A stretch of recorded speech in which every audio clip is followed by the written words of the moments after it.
성부와 성자와 성령의 이름으로 말씀드립니다. 사랑하는 성도 여러분, 우리 드디어 다음 주일엔 성령님께서 2000년 전 마가의 다락방에 불처럼 임하신 것처럼, 바람처럼 임하신 것처럼 그와 같은 성령 강림절 주일을 다음 주에 지키게 됩니다. 오늘은 이 뜻깊은 날을 앞두고 우리가 어떻게 성령님의 임재를 사모하며 나아가야 할지를 함께 말씀으로 나누고자 합니다.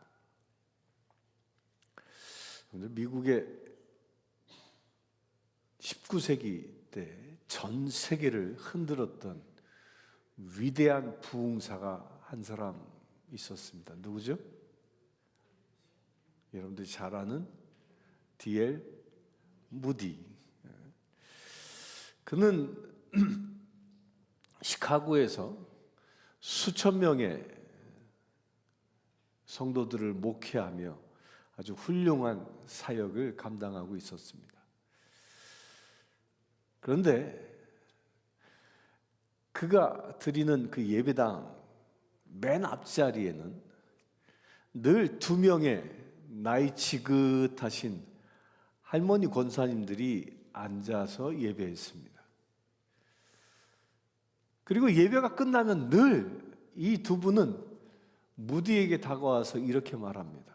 선생님, 저희는 선생님이 성령 세례를 받으시도록 매일 기도하고 있습니다.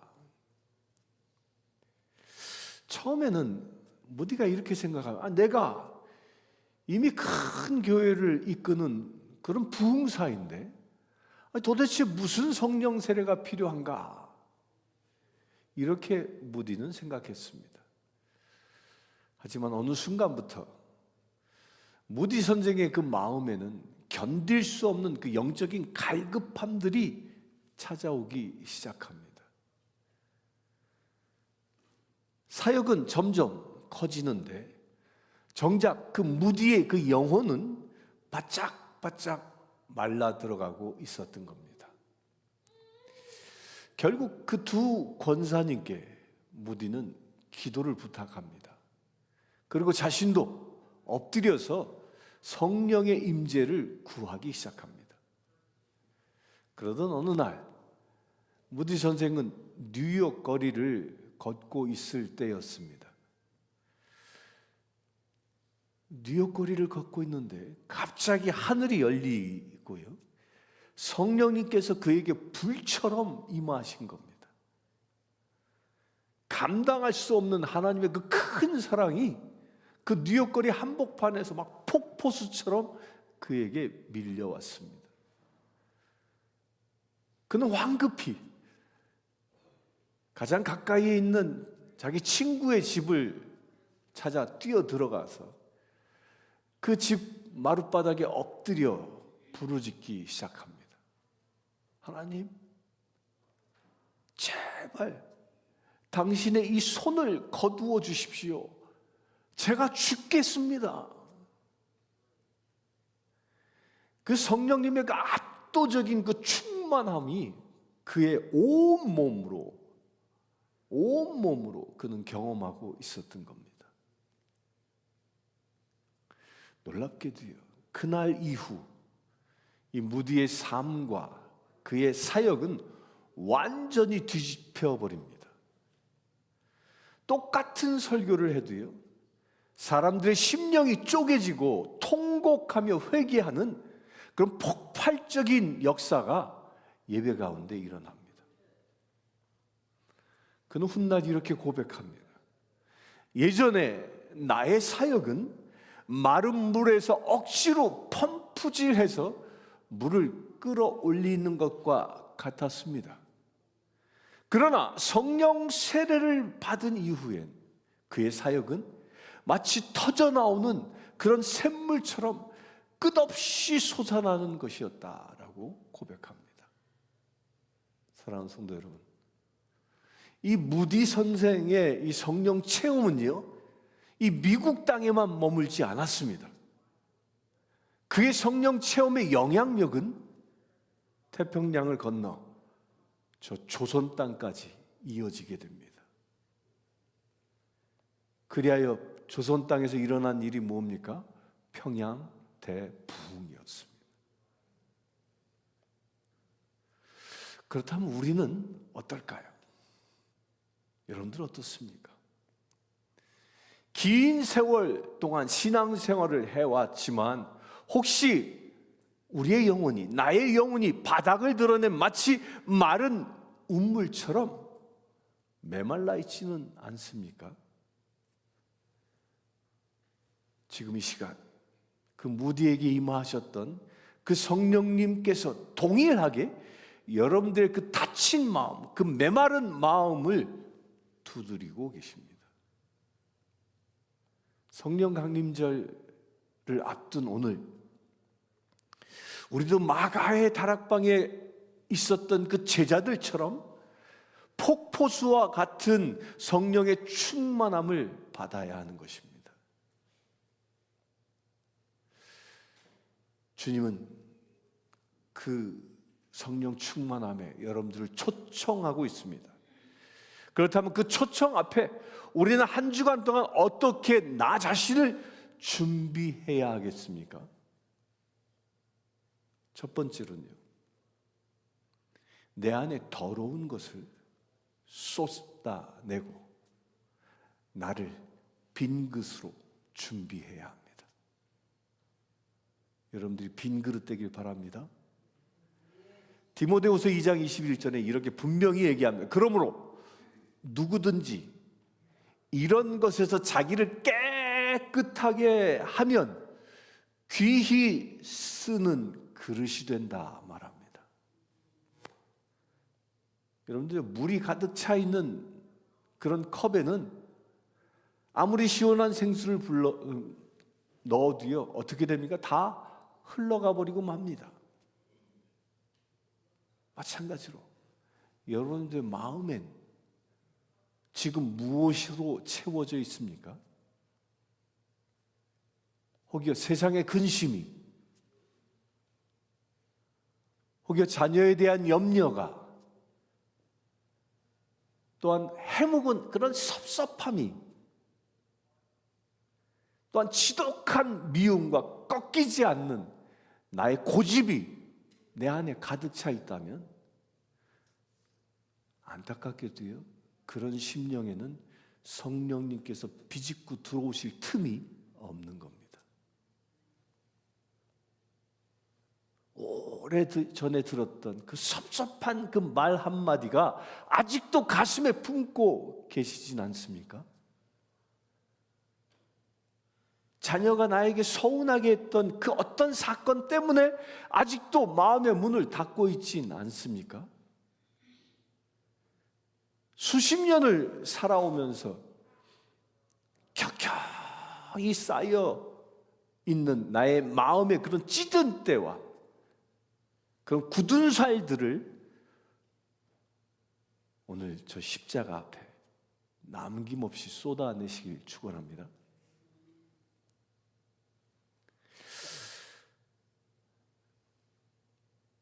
어떻게 쏟아낼까요? 한번 이렇게 기도해 보시기 바랍니다. 하나님, 내 안에 쓴 뿌리를 통째로 뽑아내 주옵소서.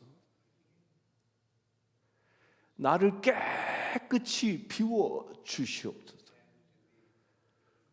회개의 영으로 임하여 주시옵소서. 이 처절한 회개가요, 성령님을 내 안에 모실 수 있는 첫 번째 단추인 것입니다. 그리고 또한 기억하십시오. 회개는 그냥 메마름으로 끝나지 않습니다. 우리가 마음을 비워낼 때 하나님께서는 다음과 같이 약속하십니다.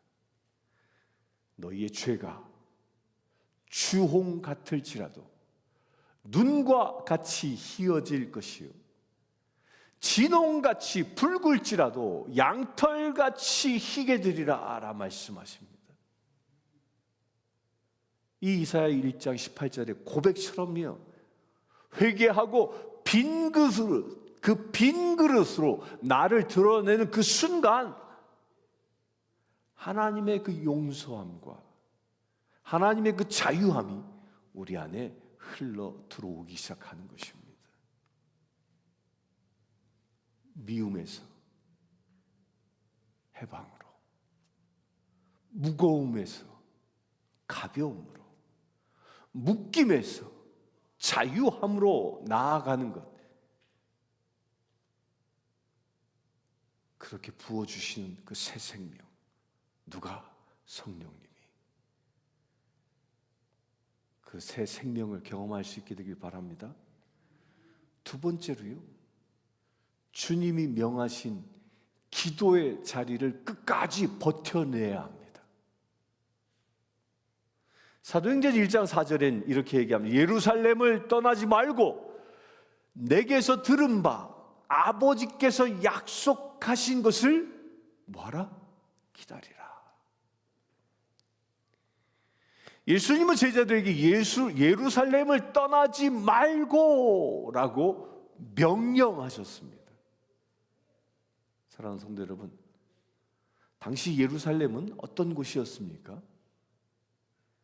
예수님을 십자가에 매달았던 그 사람들이 아직도 시퍼렇게 살아 숨쉬는, 그래 당장이라도 도망치고 싶은 그런 두려움의 땅이었습니다. 그러나 제자들은요, 도망하지 않습니다. 그 주님의 말씀을 지키기 위하여 목숨을 걸고 그 자리를 지켜냅니다. 우리 신앙생활도 마찬가지입니다. 때로는 응답이 더디게, 또 예배당에 앉아 있는 것조차도요, 뼈마디가 쑤시고 고단할 때가 많습니다. 불편하지 않습니까? 그러나 성령님의 그 약속을 믿고 기어코 그 자리를 지켜내는 자에게 성령님은 불처럼 임하실 것입니다. 다음 주에 있을 특별 안수기도 받는 그 자리, 오늘 여기 오신 분들 한 분도 빠지지 말고 그 안수기도 받는 그 자리를 지켜내십시오. 어떤 분은 혹시 안수기도가 낯설게 느껴지는 분도 있을 수 있습니다. 그러나 안수기도는 특별한 의례가 아니라 희망과 위로의 손길로 함께 주님을 구하는 것입니다.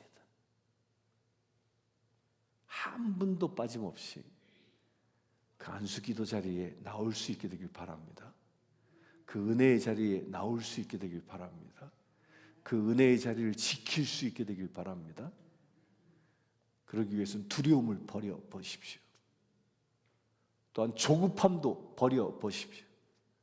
내 영혼이 잠잠히 하나님만 바라보며 주님이 부르신 그 예배의 자리, 그 은혜의 자리를 굳건하게 지켜내는 저와 여러분들 되시길 축원합니다. 세 번째로요, 하늘이 열릴 때까지 간절히 오로지 기도에 매달리십시오. 사도행전 1장 14절에 이렇게 얘기합니다. 마음을 같이하여 오로지 기도에 힘쓰더라. 또한 누가복음 11장 13절에 이렇게 얘기합니다. 하물며 너희 하늘 아버지께서 구하는 자에게 성령을 주시지 않겠느냐. 2000년 전 제자들은요, 그저 팔짱만 탁 끼고 앉아서 언제 성령이 오지 이렇게 기다린 게 아니라는 거예요. 성경은 뭐라고 기록합니까? 그들은 오로지 기도에 힘썼다라고 기록합니다.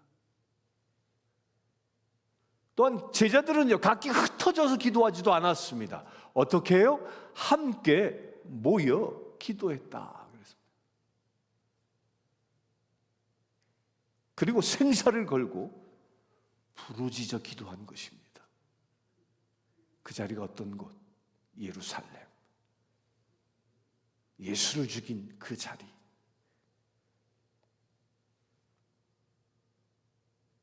그런데요, 같은 기도라도요, 무엇을 어떻게 구하는가가 중요합니다.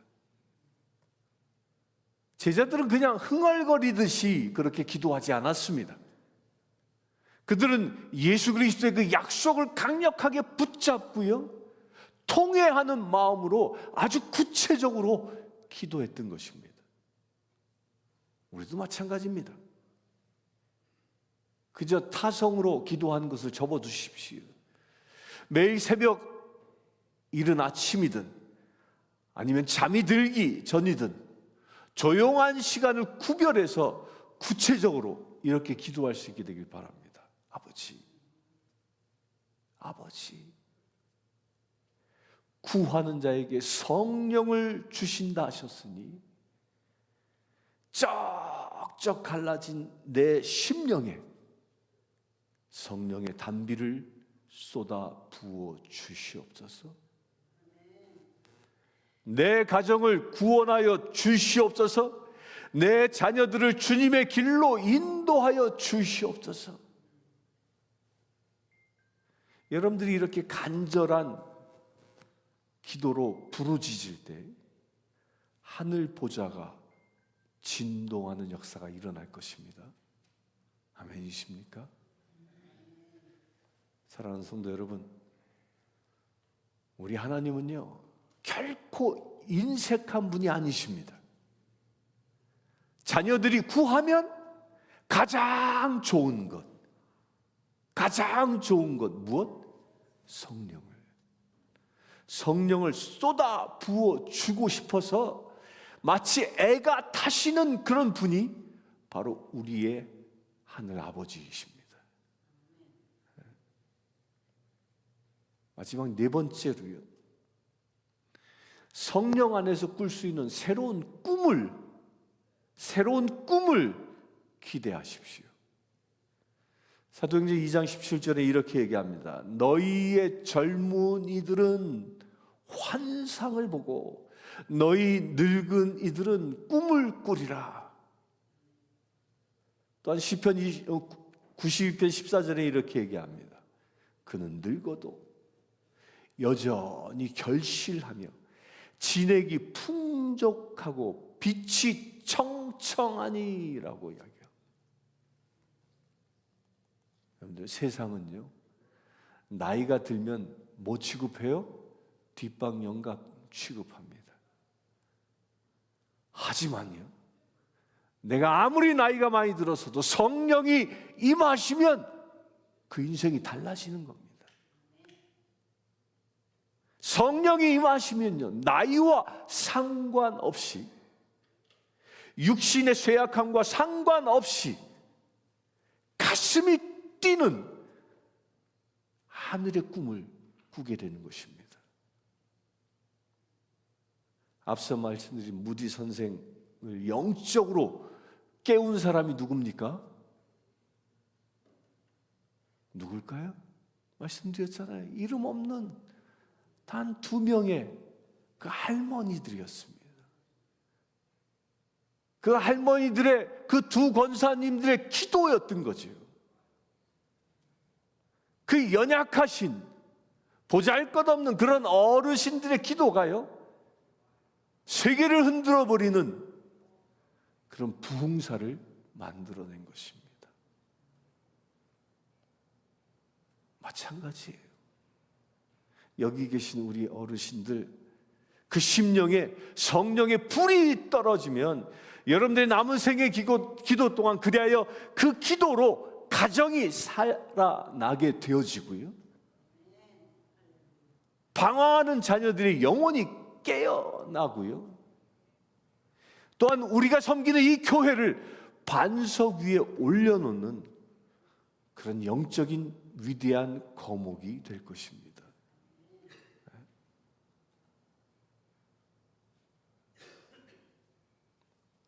하지만 성령의 불은 어르신들에게만 임하는 건 아닙니다. 성령은 젊은이들은 환상을 보고라고 말합니다. 성령 하나님이 임하실 때요, 어떤 세대도 하나님의 부르심에서 자유로워질 수는 없습니다. 어른들의 그 기도와 젊은이들의 그 환상이 함께 하나님의 무대 그 위에서 만나게 되고요, 서로를 위하여 함께 울며 기도하고 같은 성령으로 불타오르는 것, 그렇게 될 때가 무엇이 시작될까요? 부흥이 시작되는 것입니다. 아멘이십니까? 아멘이십니까? 우리 교회 아침 9시면 와서 기도하는 중보기도 팀이 있습니다. 제가 오늘 아침에 들었어요. 그 중보기도 팀이 기도할 때 주께서 말씀하셨답니다. 뭔지 아세요? 뭔지 아세요? 우리 교회에 부흥이 임할 것이다. 아멘. 아멘. 그 시작은 우리가 함께 모여 기도할 때 시작되는 것입니다. 육신은 늙어도 여전히 결실을 얻을 수 있게 되고요, 영혼의 잎사귀가 청청하리라는 이 시편의 그 약속이 바로 여러분들의 훈장이 될 줄 믿습니다. 사랑하는 성도 여러분, 하나님은 여러분들의 나이를 계산하지 않습니다.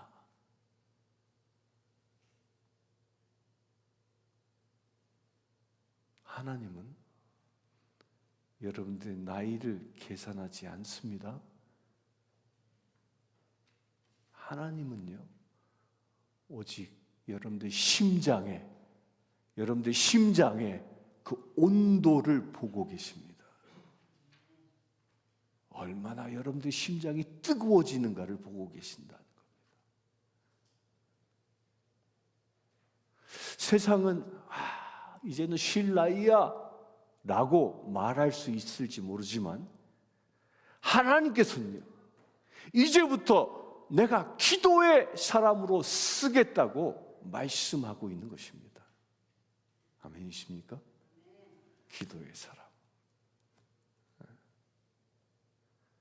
무디를 깨웠던 그 두 이름 없는 할머니들처럼 여러분들의 그 기도 소리가 여러분들의 자녀를 깨우게 되고요, 여러분들의 그 눈물 어린 기도가 교회를 깨우게 되고요, 여러분들의 그 무릎이 우리가 살고 있는 이 도시를 살려낼 것입니다. 사랑하는 성도 여러분, 저는 다음 주일 우리 교회에서 이런 광경을 보고 싶습니다. 흰머리 어르신들이 두 손을 들고 울며 기도하는 모습, 자녀를 위해 눈물을 흘리는 그 어머니들의 애절한 모습들, 그리고 아직 주님, 제 인생이 끝난 것이 아닙니다 라고 고백하는 그런 아버지들의 그러한 모습들, 또한 아버지들이 다시 꿈을 꾸고요, 젊은이들이 하나님이 보여주시는 그런 환상을 보고요, 우리의 자녀들은 믿음의 말을 담대히 선포하는 그런 모습 말입니다. 그렇게 성령 하나님께서 그 심령들 위에 불처럼 내리시는 모습, 그것을 저는 기대합니다. 성령 하나님께서는 지금 이 시간 우리를 강권하여 부르고 계십니다. 다음 주일 분명히 이 제단 위에 성령님은 강력한 불로 임하실 것입니다. 불로 임하실 것입니다.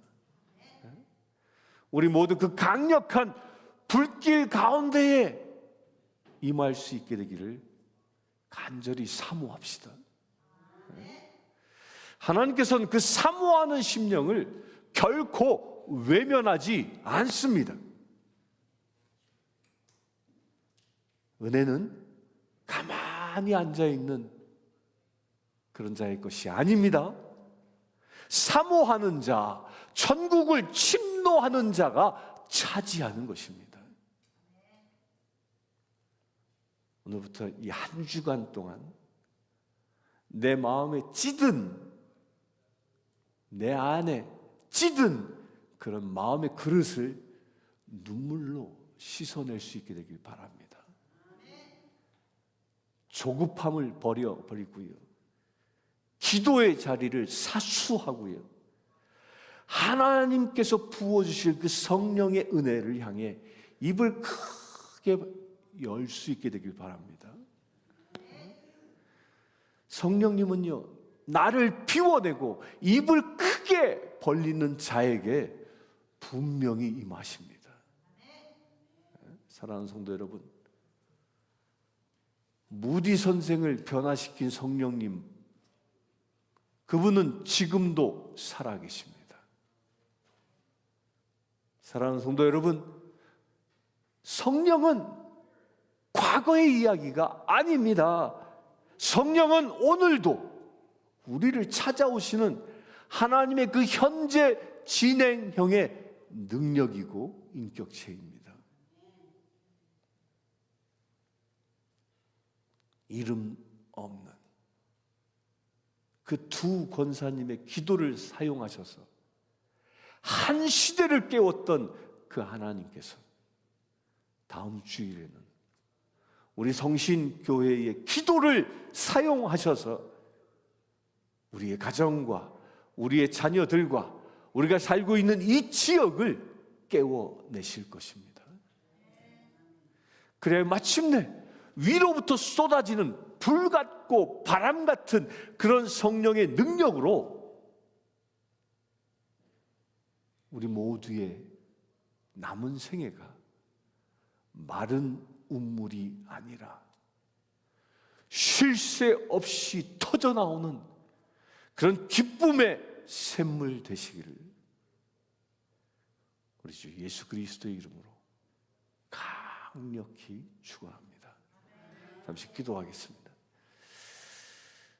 주 아버지 하나님, 성령 하나님을 사모합니다.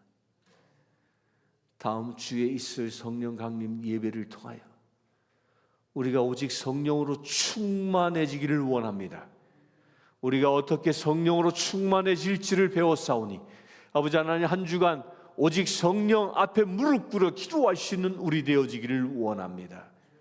내 안에 있는 아픔과 상처와 모든 병마들을 이 시간 예수 그리스도의 보혈로 씻어 주시옵소서. 우리가 온전히 정결한 주님의 그릇 되게 하여 주시옵소서. 그래요 주님, 우리가 오직 내 심령 안에 성령으로 충만함을 받아 다시 거듭날 수 있는 거룩한 믿음의 질을 되게 하여 주시옵소서. 그래요 주님, 성령님을 사모하는 모든 심령들, 내가 산 것이 아니요 그리스도가 내 안에 사는 놀라운 역사가 이루어지게 하여 주시옵소서. 주님, 예루살렘을 떠나지 말라 말씀하셨을 때에 제자들이 목숨을 걸고 그 자리를 지킨 것처럼 우리 성신교회 모든 성도들 다음 주일 그 예배의 자리에 목숨을 걸고 지키기를 원합니다. 또한 한 마음으로 기도하기를 원합니다. 주 성령 하나님, 자리를 지키며 마음을 열어 주님을 찬양하는 거룩한 심령들마다 성령의 기름 부으심을 더하여 주시옵소서. 우리 주 예수 그리스도의 이름으로 기도드리옵나이다. 아멘. 다음 일어나서 191장 성령 찬송 드립니다.